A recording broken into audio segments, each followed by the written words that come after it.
on our ongoing statewide public health response to COVID-19 and the Delta variant. I want to begin by thanking the millions of Marylanders who have rolled up their sleeves and gotten vaccinated. Earlier this week, the nation finally hit President Biden's July 4th goal of getting 70% of adults vaccinated. Here in Maryland, through our No Arm Left Behind efforts, we achieved that milestone back in May. In fact, we're already heading toward 80%, with 77.9% of adults now vaccinated. And we've vaccinated 93.4% of all Maryland seniors. You know, while most states have seen their vaccination rates drop off over the past several weeks, Maryland has continued to sustain a daily rate of more than 11,000 shots per day. As a result, we continue to have some of the best health metrics and one of the strongest recoveries in the nation. Maryland is much better prepared than most states to withstand the very significant summer surge of the Delta variant, which the other states with low vaccination rates are now experiencing. Right now, just 3 states, Florida, Texas, and Louisiana, account for 1/3 of all the new cases in the country. They are seeing their highest number of cases per day and their highest hospitalization levels of the entire pandemic. The Delta variant is spreading like wildfire in areas with lower vaccination rates. In Maryland, our very high vaccination rate is helping us contain the fire. Sadly, in some states, these are actually the darkest days of the entire pandemic. While fortunately in Maryland, our hospitalizations are down 83% from their peak, and deaths are down 94% from their peak. We have one of the lowest case rates and the lowest positivity rates in the nation. Being one of the most vaccinated states in America, and with our low metrics in comparison to the rest of the country, Marylanders should feel confident about going about our daily lives, keeping businesses open, getting even more people back to work, and getting our kids back to school. We are, however, very concerned about this new Delta variant and an increase in infections among the unvaccinated. Look, there's an incredible amount of misinformation, confusion, frustration, and fear out there right now. From day one of this pandemic, I have followed the science, stuck to the facts and the data, and have always given it to you straight. And that's exactly what we will continue to do. So here are the facts as we know them. The Delta variant is, without question, far more serious than the original COVID-19. In fact, it is 2 to 4 times more contagious than the original virus or any variant that we've previously had to deal with. Through the robust sequencing program that we established in the spring, with tests for these variants at a level much higher than the national average, we know that right now the Delta variant accounts for nearly 100% of the new cases currently being sequenced in Maryland, and it accounts for 93% of all the cases nationwide. We also understand that it may cause more severe illness than the earlier variants. We do need to take the Delta variant very seriously. After consulting with our team of public health experts and consistent with our science-driven and data-based approach, today we are instituting new vaccination requirements for state employees who work in congregate settings dealing with our most vulnerable citizens. This includes state employees in 48 different facilities, including healthcare facilities of the Maryland Department of Health and facilities of the Department of Juvenile Services, the Department of Public Safety and Correctional Services, and the Department of Veterans Affairs. The state employees who work in these congregate settings will be required to show proof of vaccination. If they are unable to do so, they will be required to adhere to strict face covering requirements and will be required to submit to regular ongoing COVID testing. These protocols will take effect as of September 1st, by which date they will need to have received their first vaccine. Anyone attempting to provide false proof of vaccination will be subject to disciplinary action. These actions are being taken to further protect our most vulnerable citizens. The state will lead by example with our own employees who are working in congregate facilities.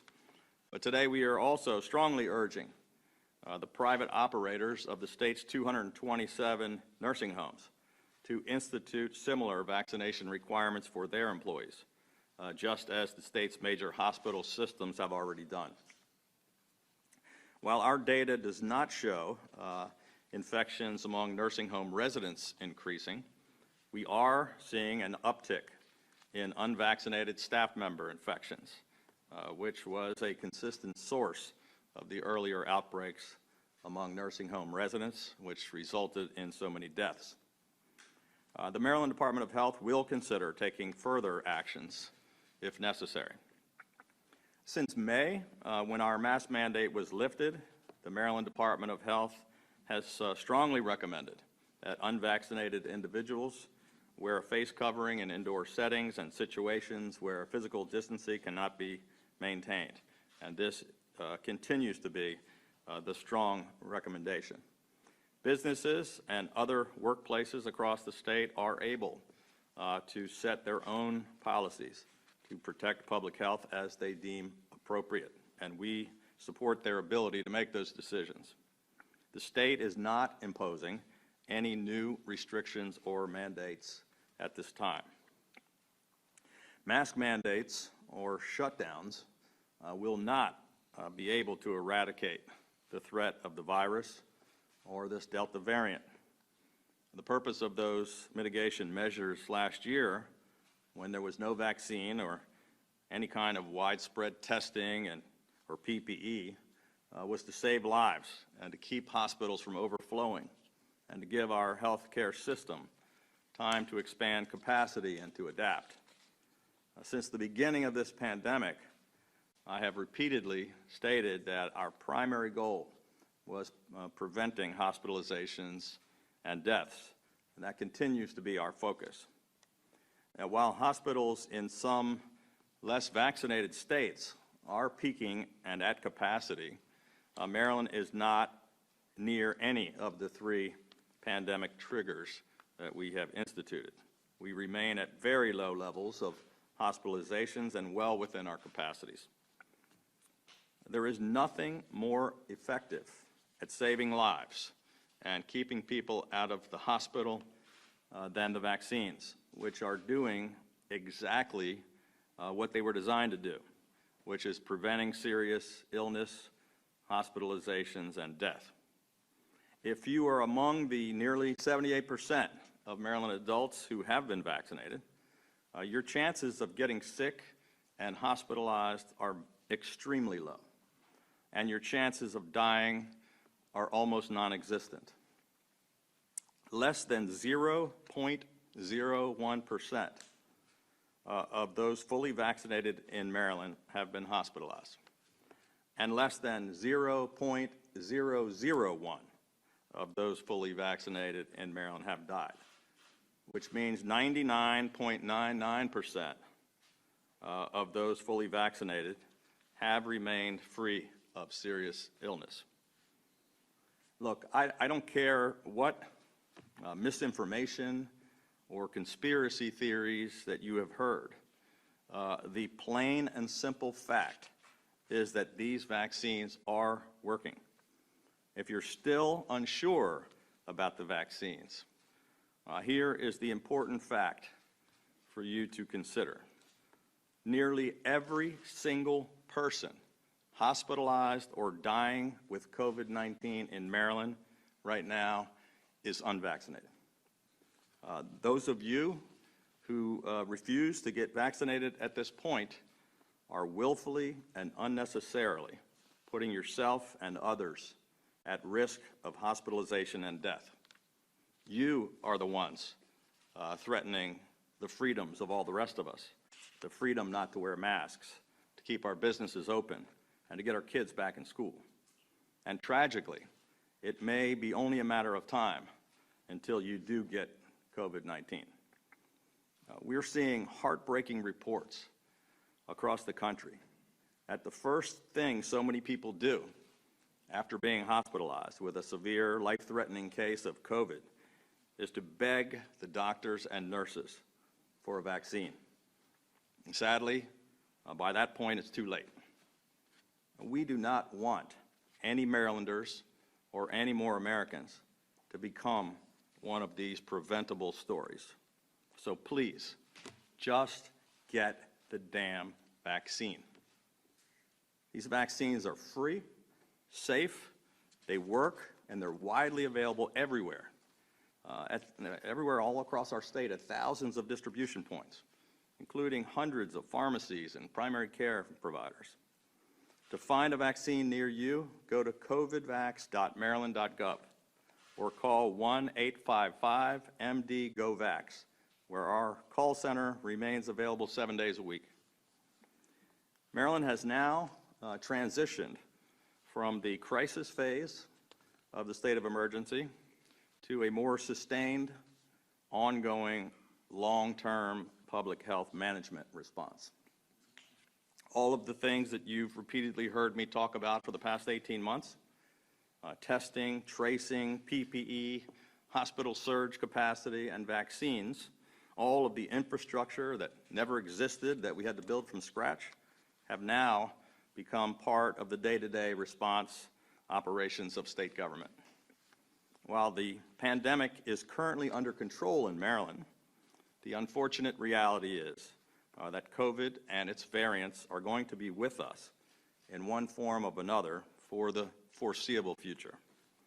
And so we need to continue to adapt, to take the right precautions, and to look out for one another, which is exactly how we've gotten through this pandemic so far. It's how we have remained Maryland strong. So with that, Dr. Ted Delbridge, the Executive Director of MIMS, will talk a little bit more about the current situation with our hospitals. Ted?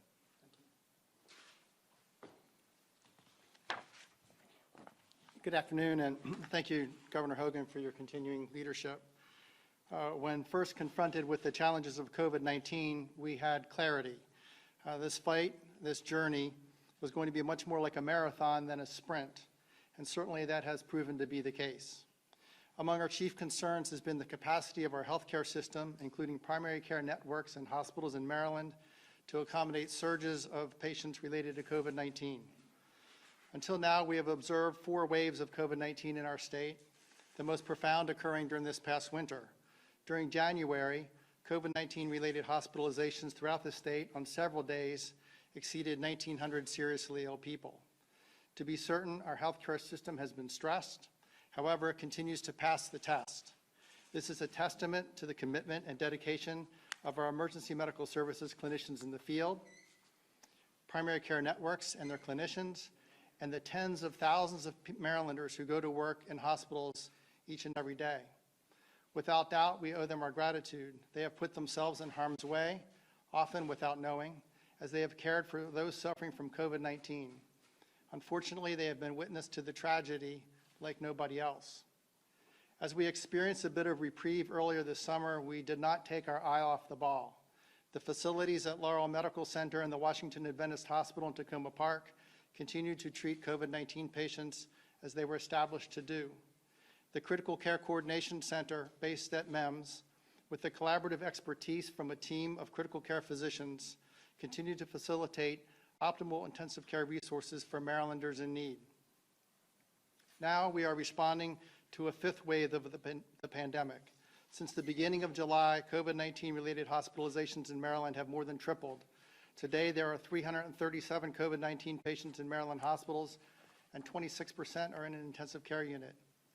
Each wave of the pandemic has been accompanied by unique circumstances and concerns related to hospital capacity and the abilities to meet the needs of our state, and now is no exception. Hospitals are busy with the work they typically do when there is no COVID. People are out and about and on the go. They are seeking the care they previously deferred. They are becoming ill as they otherwise do. For example, each day the state's EMS system is treating numbers that are typical for this time of year of people suffering from respiratory illnesses and taking them to hospital emergency departments. People are getting hurt in car crashes and in other ways, including hurting each other. Our hospital emergency departments are back to being the busy places they were before there was COVID-19. Additionally, as older Marylanders were the first to be eligible to be vaccinated and second, more readily sought COVID-19 vaccine, they now comprise a lower proportion of hospitalized COVID patients. Our hospitals are seeing a shift in who is requiring admission. Earlier this year, 22% of COVID-19 patients were less than 50 years old. Now more than 42% are younger than 50 years. Finally, our healthcare workers are worn out. We may be tired of wearing masks. They are fatigued from giving much more than 100% for so long and need a break. Nevertheless, we are confident in the ingenuity and resilience of our healthcare system to meet the challenges we face. We are focused on protecting the vulnerable residents of nursing facilities so they do not need hospital care. We are working with our pediatric centers to ensure the needs of children are met. Each of us, though, has a responsibility to ask, how can I help? While specific guidance evolves over time, the core answers to that question remain constant. Pay attention to the actions that keep you and those around you healthy. Wash your hands often. Stay away from others if you're feeling ill. If you are not vaccinated yet, or if you can't assure that the people around you are, play it safe. Wear a mask, even if you have been vaccinated. It provides one more layer of vital protection, and quite frankly, it's just plain easy. The best tools we have to complete this job are our vaccines. As long as there are unvaccinated people for the virus to be transmitted to, there will be COVID. The unfortunate reality is, if you are not vaccinated, it's not a matter of if you get COVID-19, it's only a matter of when. Moreover, despite the very best medical care, people will continue to die. The real tragedy, it doesn't have to be that way, if only we use the very best tool we have. The vaccines are effective and they are exceptionally safe. Vaccines are preventing hospitalizations, death, and long-term disabilities associated with COVID-19. As a physician, I've been asked, which one? The answer is the one you can get the soonest. Members of my family have received all three, the first one they could get. The next weeks will be crucial as we overcome the COVID-19 Delta variant. However, as with any marathon, this is not likely to be the final challenge before crossing the finish line. In the meantime, we can all get vaccinated if we are 12 years old or older. And if there are questions, get the answers from a reliable source. And when we can't be certain, including anytime we are around people we don't know, wear a mask. Thank you. And I'll now turn it over to Dr. Jinlene Chan.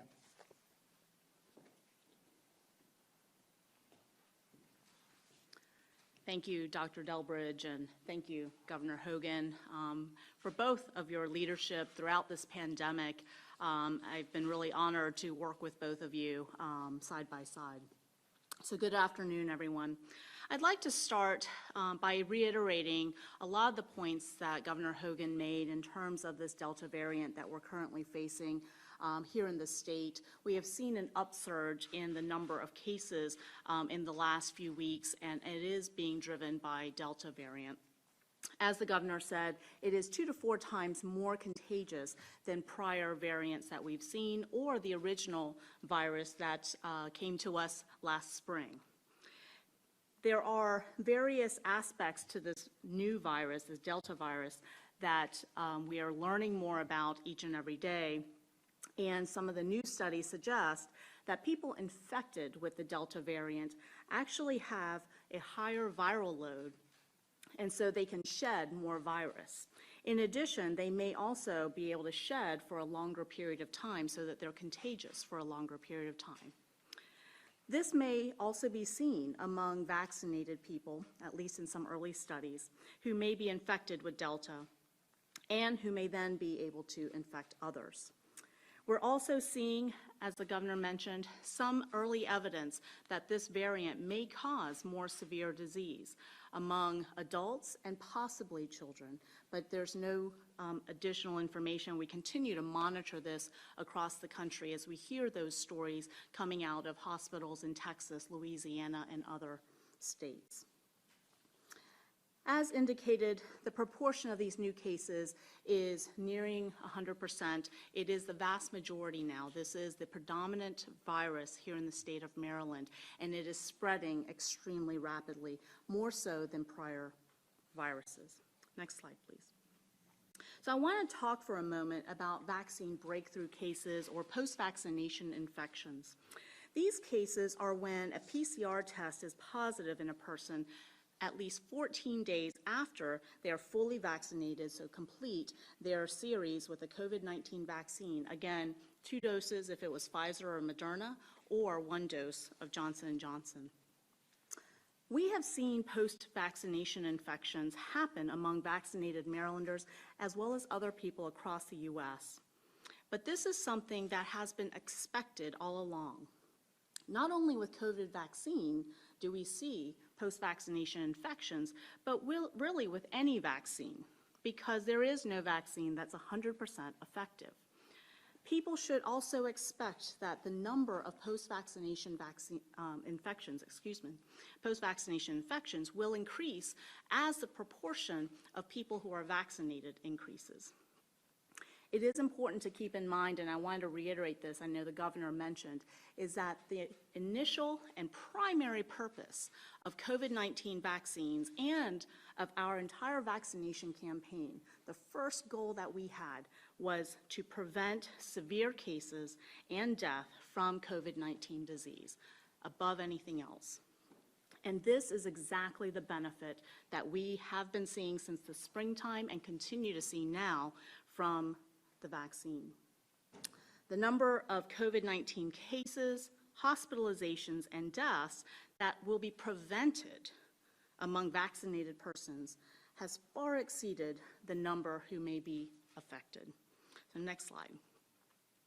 So today, we are adding post-vaccination infections data to our COVID-19 data dashboard at coronavirus.maryland.gov, which will be updated every Wednesday.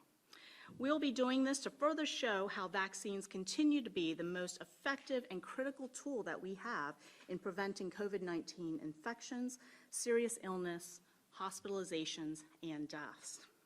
So on January 26th of this year, we identified the state's first post-vaccination infection. And then to date, so cumulatively, among the 3.2 million Marylanders who would be considered fully vaccinated, we have identified 3,836 people who have tested positive for COVID-19. Again, let's think about those numbers. 3.2 million people and just under 4,000 individuals of those who have been identified. That is less than 0.12%. Of these Marylanders who've had post-vaccination infections, 454 have been hospitalized. That is 3.6% of all COVID-19 hospitalizations since January 2021. 53 have died, representing 3.7% of all lab-confirmed COVID-19 deaths here in the state since January. And lastly, only 3.2% of all confirmed cases have been among the fully vaccinated, again, since January. So the number of COVID-19 post-vaccination infection cases, hospitalizations, and deaths are very, very low. In other words, and I'll flip it around, about 96% of all cases cumulative since the beginning of the year are among those who are unvaccinated. So last slide, please. So to emphasize, the COVID-19 vaccines were designed to prevent severe disease and death. And that is exactly what they are doing. Getting vaccinated is the single most important thing that you can do to protect yourself and your families. As our dashboard shows, the vaccines are working exactly how they are intended to do. If you are vaccinated, you are well protected against severe disease. If you would like to add a further layer of protection for yourself, particularly if you or your family have any immunocompromising diseases or are unable or ineligible to get vaccine at this time, you should strongly consider wearing a mask indoors or when you're out in public. If you are still not yet vaccinated, you remain at the greatest risk of contracting and spreading COVID-19. We didn't have this tool in our toolbox this time last year and at the beginning of the pandemic, and as Dr. Delbridge indicated, our hospitals, our healthcare system ramped up to levels and in ways that we had never even imagined. And so we are now 18 months in or so, and we continue to fight this battle alongside each and every one of you. And we unfortunately lost over the last year many Marylanders to COVID-19. But we now have this tool in our toolbox. So in the face of this new Delta variant and others to come, make no mistake, there will be other variants in the future. Not getting vaccinated, if you are eligible, is denying yourself and your loved ones the chance to be able to combat this disease if you get infected. Please go to covidvax.maryland.gov to find a vaccination site and make yourself an appointment. Thank you so much. Thank you, doctors. With that, I'll take some questions. Good afternoon. Good afternoon. You had famously told Marylanders at the beginning of this pandemic to wear the damn mask. That packs more of a punch than strongly consider wearing the mask. Could you give us some insight into your considerations just recently on whether or not to impose a mask mandate? What evidence were you presented that ultimately made you decide to not go that route? I think that's mostly what I talked about in all of my remarks, and that is that we're in a far different place than we were then. We're one of the most vaccinated states in the country, and if you're vaccinated, you have very little risk. So it's different than the way it was before. There are states that are having big problems currently. We just don't happen to be one of them. But we've always, since May 1, have continued to say there was no longer a mandate, but we were strongly suggesting, particularly if you're unvaccinated. If you don't get a vaccine and you don't wear a mask, you're going to get COVID-19. With regard to mask mandate, Baltimore City just reinstituted a mask mandate in Montgomery County, considering that state of emergency has ended. Are you okay with that? Do you agree? Do you approve? Look, I said today, and I've said from the beginning, that we support the ability of local jurisdictions to make those decisions for themselves. I believe they have every county's different, but they probably have the authority to make those decisions on their own. And, I'm sure they're trying to make the best decisions that they can. I know we're basing, as we always have, our decisions on the actual data and the advice of all the top health experts. Governor, if the Delta variant is so rapidly spreading here, why stop at state employees who are in congregate settings? Why not just require every state employee to get a vaccine? Well, again, it's spreading faster than the original one, but at much lower numbers. So we talked about before, we had far more people getting infected because most of the people in our state are vaccinated. They're not getting infected. So our hospitalizations aren't at 1,900 anymore. They're at 300. Just as an example, one day, a couple days ago, Florida had 21,800 infections in one day, and we had 500. They have 10,000 hospitalizations. We have 300. Not to make light of it, it's a serious virus, but we're managing it pretty well because we're so well vaccinated. I think we consistently are one of the very best in the entire country. You've emphasized the significance and the importance of getting vaccinated and how we're in a long haul here. Can you tell us what your thoughts are about preparing for boosters if and when those become necessary? Well, these are discussions that, by the way, just because we don't have press conferences every day about COVID, like we had to do at the beginning when nobody knew anything about it, does not mean we're not talking about it and meeting about it and focused on it every single day with a huge team of people. And certainly one of the things that, some of our public health doctors and our epidemiologists, all of our experts have talked about is potential need for boosters at some point. Our team is actively preparing for that eventuality. Could that involve potentially reopening some of the mass vaccination sites? No, I mean, so the mass vac sites were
required to report results to us for COVID-19. So these are PCR test results, so they're required to be reported. Antigen test results as well, but this is based on the PCR tests. We work very closely with our CRISP, our Health Information Exchange, to pull the aggregate information together and couple it with immunization data that we have in our Immunet system. So we are pretty confident that the data is accurate, we're definitely pulling together information from multiple locations to prepare the data that we shared today. Governor, I'd like to, don't hate me for this, but I'm going to really try to pin you down on the question Phil asked first, because I think the majority of people watching this who work for a private employer are facing some kind of vax mandate in order to return to the office.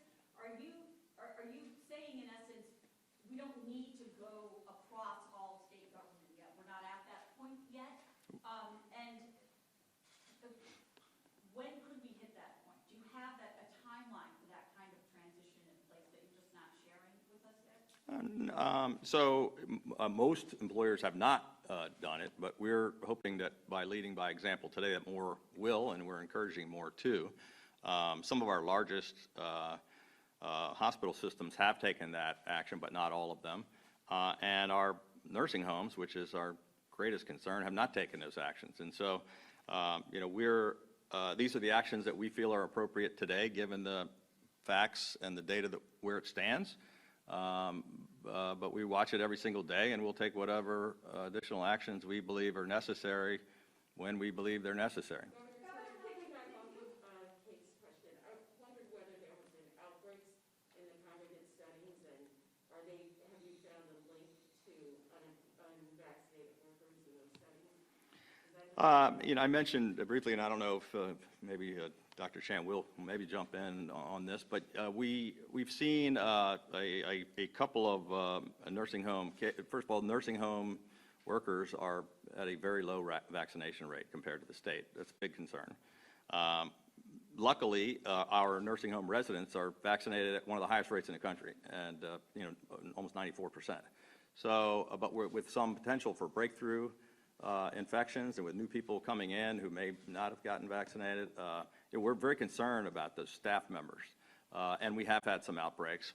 At this point, I think primarily staff, but we're concerned about that enough to say that, they've got to take a more serious look at it. That's also in the state facilities as well? State facilities, like for example, we have Charlotte Hall where we operate a veterans home. It's very similar to some of these private facilities, so we're taking that action. We haven't had outbreaks, but we're trying to prevent the outbreaks because we see it as the most vulnerable population. The same thing with our correctional facilities, our juvenile facilities, people that were providing health care in our public health system. These are the ones that we addressed first because those are folks that need to be vaccinated. They're putting people in danger every day, and they should have been already, but we're going to make sure that they do. Governor, I want to go to the other end of the age spectrum here. You talked about the nursing homes a minute ago. A lot of us are getting peppered with messages from parents right now. We're a couple of weeks away from the openings of schools. Given what we're seeing right now with Delta and given the good news that you have about the vaccination rates, and the fact remains under 12 years old are not able to be vaccinated right now. What is your message to parents about the upcoming school year? And are you confident we will be able to maintain 5 days a week? Well, at this point, I think it's really critically important that we do get our kids back in school. They've suffered greatly, many of them not being in the classroom for so long. While we are starting to see a small number of younger people getting infected, it still has not been a huge issue to date. That's not to say it couldn't become with some future variant or somewhere down the road, but right now, I think most people, all the local school systems and everybody else feels very confident about getting our kids back in school, and hopefully we will get vaccines available for the kids. But right now, young children, we're catching up on the 12 to 17-year-olds. By the way, we're over 60-some%, even though they started much later, and we want to finish those, make sure that everybody's eligible gets it, so that's a focus right now. Hopefully they will approve vaccines for younger kids, but at this point, it hasn't yet been a huge problem. We've had more than half our school systems have been in school for the whole year. All of our private schools have, and we have had very little cases, so we're watching it very carefully. Governor Hogan, regarding the state employees, what happens now to the $100 bonus? And also, was this plan negotiated with any of the state employee unions? The largest state employee union, AFSCME, signed an MOU when they were doing their contract earlier in the year that allowed for us to take this action. The other two smaller unions, I think we've had discussions with them, and they don't have a problem with it, but it wasn't already a negotiated part of their contract. What was the other part of it? Well, the $100 bonus that you offered to employees earlier this year for getting vaccinated, is that? A lot of people took advantage of that, and I'm not sure why some other folks didn't do it yet, but it's a carrot and a stick, I guess. We've tried both approaches. We want to encourage people to get it, and we want to make sure that the folks that haven't taken advantage of that do. Last question. Governor, not to beat the dead horse, but do you lack the legal authority to make vaccines mandatory for all employees? I mean, the University of Maryland system has done it. No, we do have the legal authority to do it. We just didn't feel it was necessary or appropriate at this point in time. We did have discussions about, that possibility, and a robust discussion with lots of, people that know a lot more about it than I do, and this was the decision that we came down to at this point. We're going to start with the ones that are in the congregate facilities that are with the most vulnerable folks. We haven't had serious outbreaks in our normal agencies or operations throughout state government to date. Thank you. Thank you.